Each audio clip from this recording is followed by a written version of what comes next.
Hi guys, it's Nancy, and I am going to hopefully show you 5 ways to use your new 3D embossing folders. So Spellbinders just released their new universal plate system, and it has all of these different plates. I have a video showing this, but I'm going to focus on the new 3D embossing folders, and the only thing you need for the 3D embossing folders when you're using it in the Platinum system from Spellbinders is the platform base, which is letter A, your 3D embossing folders, and platform D. Now I want to make sure you also know the thickness of your paper is going to matter.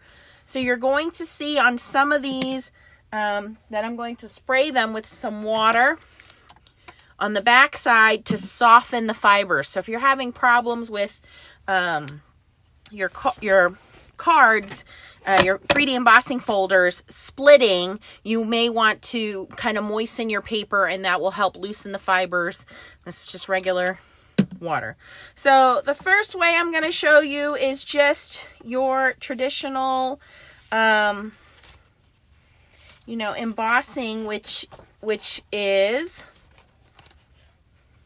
and I'm just going to use this floral one here.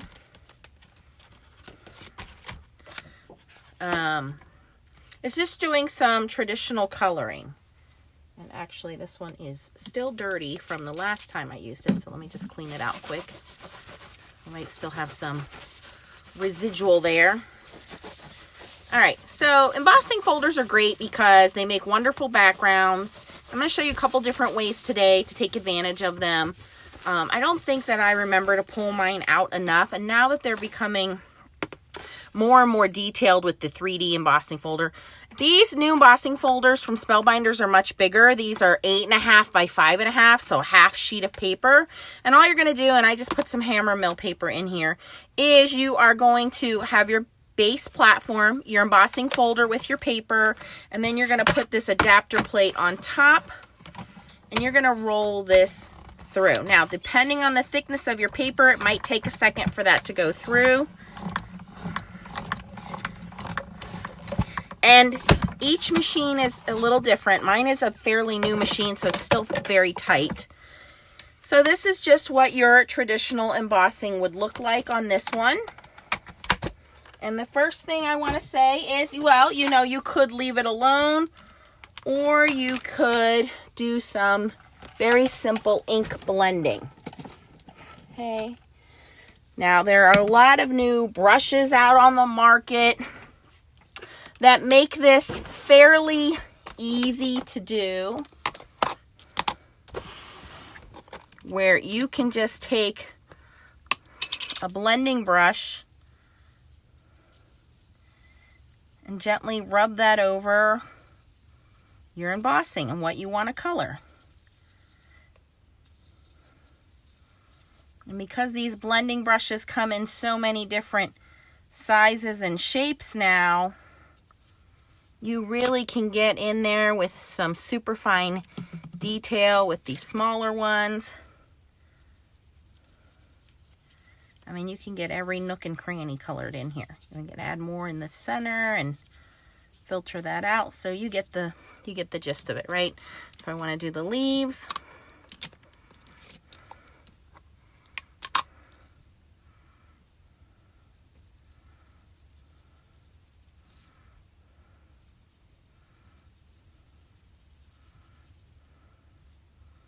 I mean, no different than how you would color images, except you're just coloring on the raised images. Okay, so ink blending, you can leave it alone, or you can do ink blending.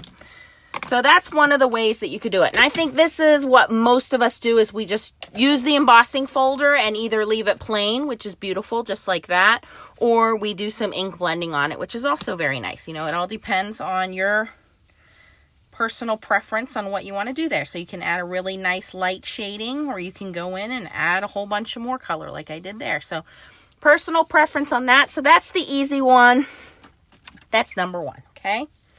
The second one that I want to show you guys is, and I've shown this one before, is using some of your opal polishes, okay? So here is another folder we have, and I'm going to do the same thing, and I'm using some black matte cardstock here.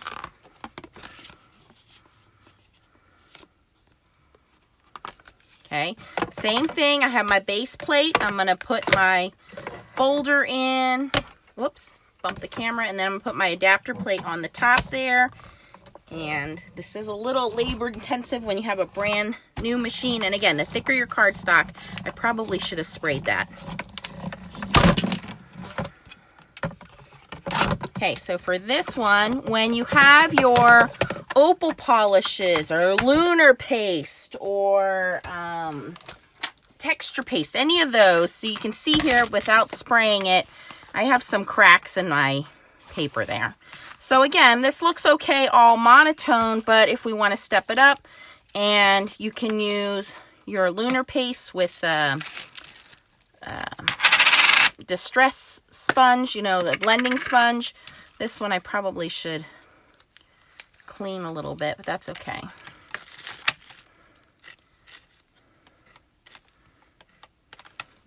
And you just smear that on. Now this looks really cool whether you do it on white or black card. This happens to be the opal polishes that change colors. So you can see as it goes on thick, it's blue, and as it goes on to the black, it turns purple. It's a color shifting opal polish. But you have glitter paste. You do the same thing. You would get your little sponge daubers and dip them in and color that, and that really highlights the texture of that embossing folder. You can add a little more or a little less, you know, however you want that to look. Okay, so use your, think about that. If you have the stencil butters, lunar paste, Simon Hurley just launched some more colors for that. This one is opal polish. If you have gilding polishes, you can use your finger. I like to use a sponge, but that's another option. So that's option number 2, is to use your polishes and your pastes on there. A lot of you guys have these metallic or, you know, pearlescent pastes, and you're not using them except through stencils maybe. Well, this is a great way to use them, is just by, again, smearing them on your embossed images. Do the same thing here with the florals. Okay. All right. So that is another way of using the embossing folders. Another way of using your embossing folders, and I'm going to try to remember to spray this time, is sanding. Let me bring this one back in. So they used to sell this little sanding block. Let me see if I can find mine. But you can grab any super fine sandpaper. And if you want a distressed look, first you find your sanding block that obviously, oh, here it is. Okay, this is the sanding block. It's a Tim Holtz. I don't know if they still sell this or not. And then there's little replacement sandpapers you can buy. But you can buy any super fine grit sandpaper at your hardware store. And you can then sand this to reveal that image. So this is a white core paper. So as I sand this black off, the white core starts to come out, and I get that distressed look. So again, you want to do that on some kind of colored cardstock, but it gives a nice distressed look. That image starts to pop out. And you can see that the white core start to come through. Now, some papers don't have a white core. To figure out if it has a white core or not, what you want to do is rip a piece of the paper. And when you see when it's ripped, it will show you that it's a white core. So you can see this is white core cardstock. Okay, so that's another way. How about using your brayer? This is one I often forget about. So I'm going to bring in, let's do this guy here. I think this one's called Tufted. I will look up the names for you guys. This is something floral. This is something circles. And I think this one is called Tufted. So again, I'm going to use my brand new universal adapter system here. And I'm going to spray my hammer mill paper just on one side, a light mist. We don't want it super damp before I put it in here. And actually, I need to ink this up first. So the way that Brayering works is you want to use a pigment ink. Okay, and you want to use a pigment ink because it will give you a better transfer. And you're going to grab a brayer. And I'm just going to lift the ink. And you want a pretty soft brayer so it gets into all the nooks and crannies. And you want to feel for the raised side. And you're just going to brayer this ink down there. And you can see right where that ink's going to lay.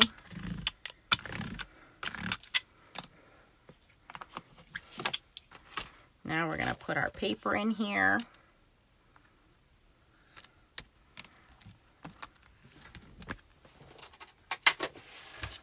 And now run it through our universal system.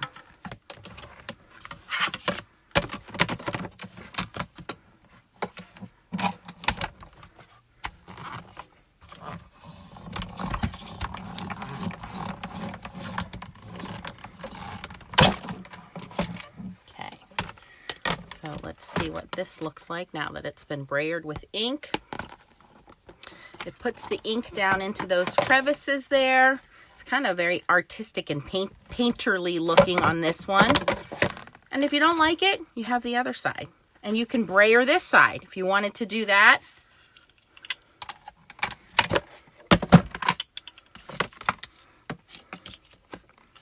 Similar to the opal polish.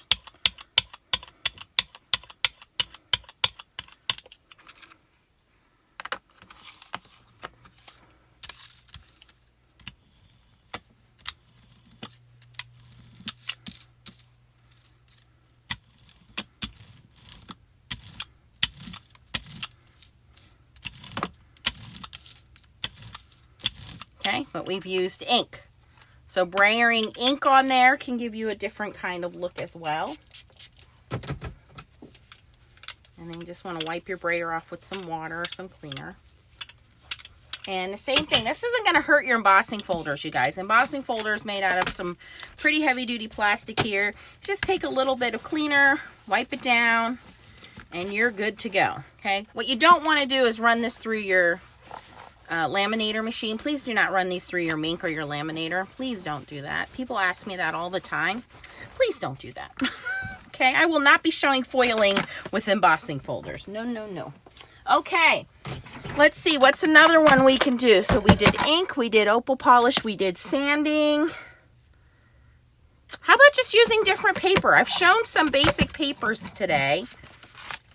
But you know what's cool? When you use different papers. So I showed these samples in my previous video where I grabbed different types of paper. Here is holographic foil card. Here is pearlescent card. Here is a satin card. Here's some more foil card. So here I've cut a piece of satin card and I want to spray lightly the back side of this. Okay, so I'm going to spray this with water. Just a nice little light spritz on there. And we're going to go back in with this diamond one because I think it looks pretty cool.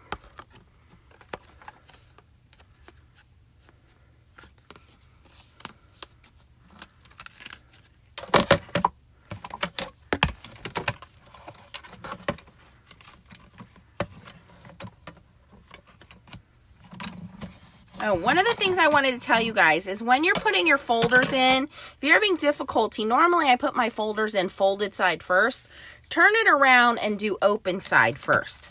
I found for me that seems to make it a little easier when I start running this through the machine. I don't know why, but a lot of times that's just easier. And if that doesn't work, try it the other way, but you just got to get to know your machine.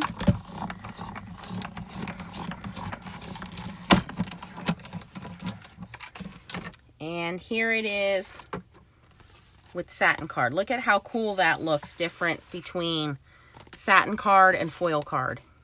And because I sprayed the back side of this, I don't have any splitting of my card. It looks beautiful. just change the look by changing the papers. Instead of using regular cardstock all the time, grab some of your fancy cardstock. We all have foil card, satin card that we've been hoarding. This would make a great masculine card. Just put happy birthday on here. Look at that. Or graduation, or, you know, just anything. All right, and then the last one is one I just learned. And this comes from the amazing Jennifer McGuire. I will link her video down below for you guys. And I remember seeing this one a long time ago, and I think she just revisited it. And that's using your watercolor powders, okay? So for this one does get a little bit messy. Not my favorite, but it does look cool. So I have all of these watercolor powders. I have TCW Color Sparks. I have Brushos. I have Tonic, Nouveau Shimmer Powders. I have Tonic Cosmic Shimmers. You name it, I've got it. You probably have a few of these in your stash.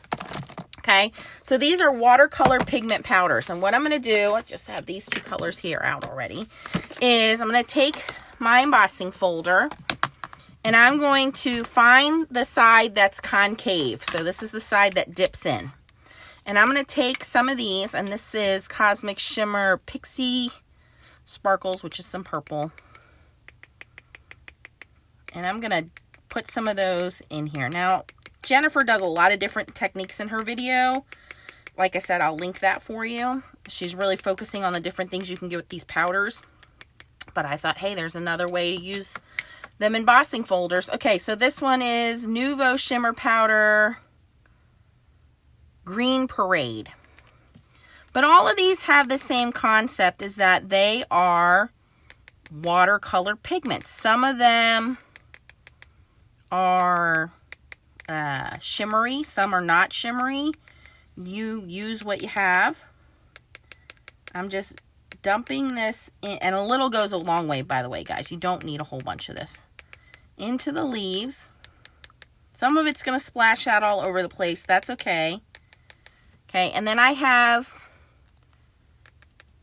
two paint brushes here that are dry paint brushes. Move these out of the way before I make a mess. And one is for green and one is for purple. And all I'm going to do is just smash that into the leaves there. Okay, now if you're like me and you like your projects to be neat and pretty all the time, this is not a technique for you. Okay, this is definitely on the looser, freer, fun side of a technique, not a it's going to come out nice and neat technique. Okay, so just keep that in mind. This is one of those things where you just got to let it go. Okay, and then I'll take this paintbrush, which is the purple, and again, just smashing that in, coloring in, making sure that it's in all those little nooks and crannies of the floral image here.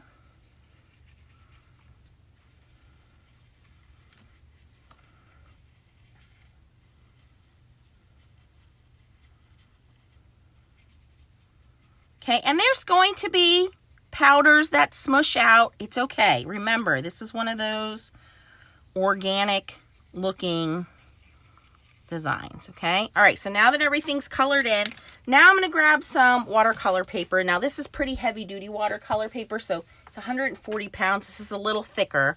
But I'm going to gently spray my paper. So I'm going to spray that off to the side here. I don't spray my embossing folder. Okay, I'm going to spray my paper so my paper is damp. Put the damp side down. Close this. And now we're going to run this through. And I'm going to stand up for this because this is really thick paper. Really thick paper.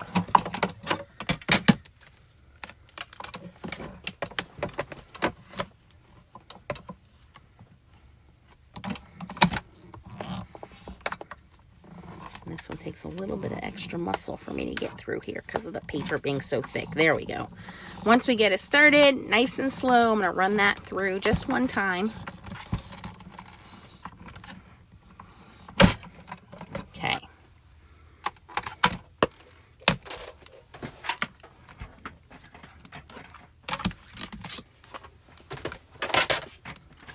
open this up.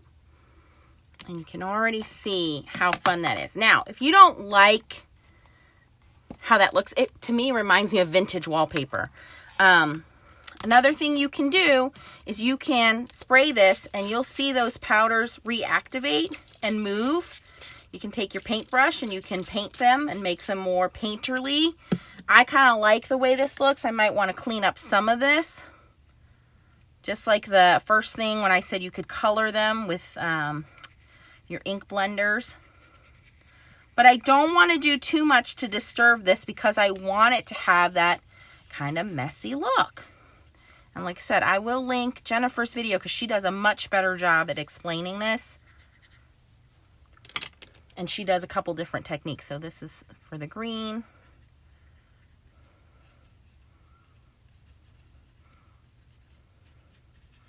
And again, you guys probably have some kind of Brusho powders or color bursts. There's so many out on the market right now. And I am using watercolor paper here because I want this to kind of to dye my paper, soaks in, but that looks really pretty. So this is one that I went in and used the brush as you guys saw, and here's one where I didn't. I just did the first pass and left it alone. You can see all of that shimmer on there, and this one when I went in with the brush and kind of colored it. And then again, to clean your embossing folder, you're just going to spray that down and use a rag to clean that up.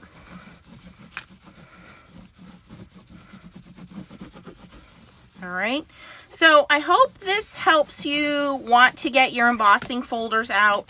I hope you want to check out some of the new 3D embossing folders over at Spellbinders. I only got 5 or 6 of them to show you guys, but they are really beautiful. And again, you will need to get that adapter platform if you're using the Spellbinders Glimmer. It is a universal adapter platform, so it will work in your other die cutting, big kick, big shot, switch, vagabond type machines. And I'll show you the ones that I got. So I got, this is the only one I didn't show you guys, which is leaves, which looks like this. The floral one I've shown you guys twice now. Here's the floral one again. This one I believe is called Tufted. This one I believe is called Diamonds. Here's another Tufted that we inked. And look at how different they look. From just changing the paper, changing your technique, just inking it. I mean, that looks like a completely different embossing folder, flipping it over and inking it than on this side. So you can use it any way that you want there.